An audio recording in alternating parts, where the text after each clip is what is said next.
Hey everybody, my name is Dowden, and in this video, I'm going to show you 6 of my best tips for getting signed to more labels. These are tips that I've taken from my own experience, signing to currently over 50 labels, running a label for a little bit myself, and speaking with other producers and label owners to get their advice and their feedback. I saved my best tip for last, so make sure to watch the video all the way till the end. So before we get started, make sure to hit that subscribe button with notifications on so you get more videos like this one. Tip number 1 is going to be building relationships. Unfortunately, in the music industry, a lot of it is about who you know and not what you know. It's very frustrating for artists who are very talented that just don't have proper relationships with certain people in the industry, and they may never experience what some people experience, even though they are maybe less talented or don't really deserve to be where they are in their career, but they do know the right people. This unfortunately does hold true, and it's a sad fact, but it is something that we have to work with and adapt to. What I suggest is going into this with an open mind and starting to reach out to people that are in the industry, other producers and label owners, and start building a friendly relationship with them. I don't suggest going in with the mindset of getting what you want from reaching out to these people, but building relationships is a great way to start building your community for yourself. With that in mind, be optimistic, don't expect something right away from somebody, and be willing to help other people that are reaching out to you. Even though sometimes when you help someone, they might not help you back, it is just a good look to be helping others in the community that you have, and word will get around and people will start wanting to work with you more and more. Tip number 2, wait until you write good music. I know this sounds a little bit obvious, but I know a lot of artists, myself included, that were too quick to start sending labels demos and starting to immediately burn bridges, immediately start to send them songs that weren't ready to be signed, and those labels might not pay attention to you next time you send them a demo. Or you might release a song that isn't up to your standards after 6 months or a year of producing and getting better, and then you look back and you kind of regret signing that track because it's there. It could make you feel like you're tainting your reputation. So just really make sure that you are fully ready and you are writing music that you are proud of, that you're happy with, and that you're sure will be good enough to be signed to a label. And hey, it might be difficult to know when your music is good enough. So I would suggest sending it to some of the people that you're building relationships with, tip number 1, and get their feedback on it if they think it's ready to be sending to a label. Friends, other DJs that are more established than you, etc. Tip number 3 is going to be building your brand. A brand is very, very important for establishing yourself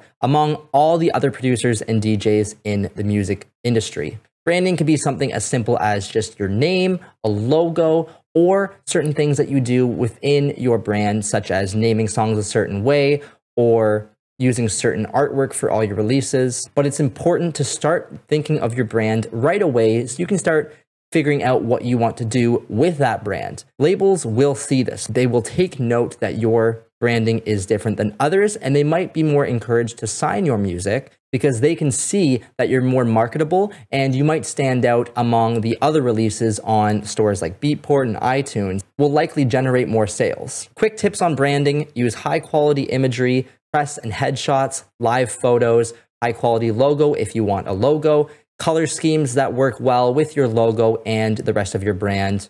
If you're unsure what to do, just go ahead and look at some professional DJs and producers and see what they're doing to get some ideas. Number 4 is going to be writing for yourself while also catering to the label.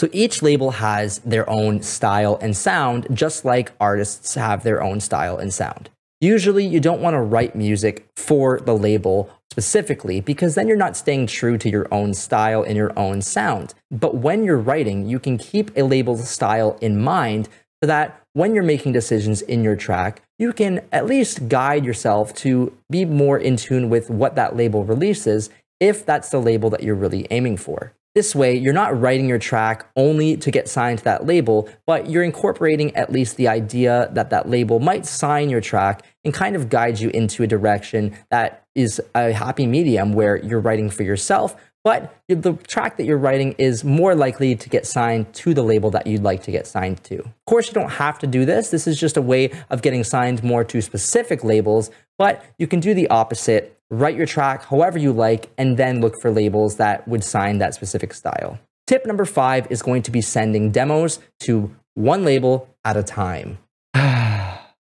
This is painful, but it's necessary. If you start power blasting labels, sending out demos to 100 labels at once, 50 labels, even 2 or 3 labels at once, this can be bad for your image and your reputation. But why, Dowden? Well, if you do send demos to more than one label at a time, this does save you time. You send a demo, you want to wait maybe 2-3 weeks, and if they don't hear anything back, then you can send to the next label and wait 2 or 3 weeks. This is why it's really painful and slow, but if you send to multiple labels at once and multiple labels want to sign your track, what you gonna do? You have to now choose which label is going to sign the track. If you sign the track to label A, then label B is no longer getting tracks from you, and you've now wasted label B's time. Some labels receive hundreds, if not thousands of demos every single day. And if you're sending demos and then wasting their precious, valuable time,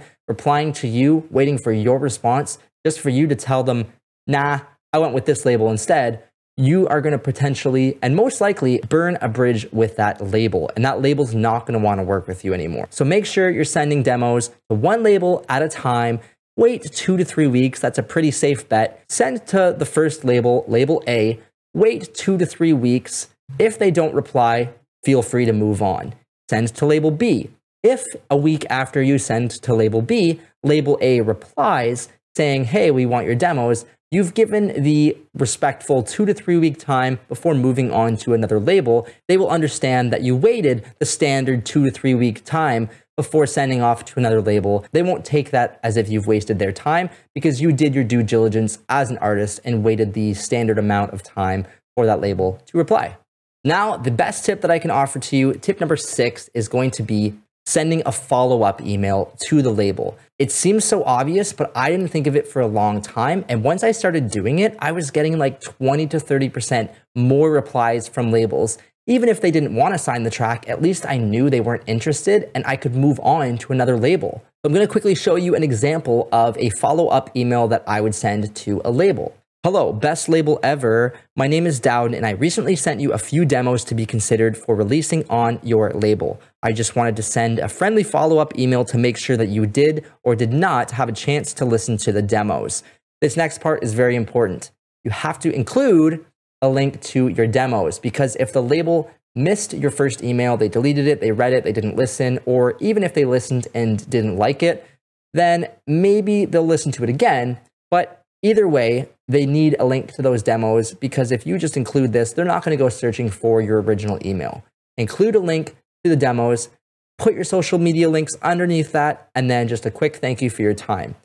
This next part is optional, but including the original email at the bottom is a good way to just save the label some time in case they want to look for the original email. Maybe you have some important information in there, some things that you want the label to know about you as an artist that might help them make their decision signing you. So at least I include it in my follow-up emails so that I at least try to save the label some time because they are really, really busy. I just wanted to throw out a little bonus tip as well. Don't send emails to labels with just the link to your demos. Make sure that you're including some information about the demos themselves. I will be doing a full video of this. I will be covering this topic way more in depth in another video. When that video is ready and online, I will put a card up in the corner right here. If the card isn't there, then it means I haven't done the video yet, but you can subscribe, turn notifications on, and you will get notified when that video comes out. And that's all. 6 of my best tips for getting signed to more or bigger labels, really. So if you learned something, let me know by smashing the like button or by commenting below what your favorite tip was if these tips helped you in any way. Make sure to subscribe to the channel so you get more videos like this one, and I will see you in the next video.